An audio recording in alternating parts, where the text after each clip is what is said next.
para ka talaga nag-a-apply ng pag nag-file ka ng board exam ng criminology. Talagang as in, parang, alam mo yun, ang dami namin kinukuhang good moral certificate, noong panahon namin, hanggang ngayon naman, di ba, humipit nga ngayon yung requirements. Good moral sa barangay namin, sa barangay captain namin.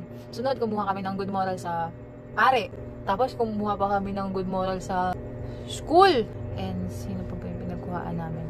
Basta 3 good moral, no? Tapos, pahirapan pa nun, pumunta kami sa CHED, talagang maglulumuhod kami. Kasi nga, parang ilang days na lang yung kailangan. Parang ilang days na lang yung last filing ng board exam namin. And then, yung CAB namin, 2 weeks daw yung release. As in, 2 weeks pa. Kung aantay namin yung 2 weeks na yun, hindi na talaga kami aabuti ng CAB na yan, no?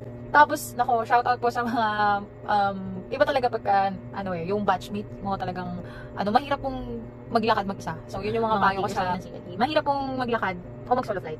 Mahirap alam mo yun, yung nagiging makasarili ka. Kasi nga, di ba kung sa walis pa,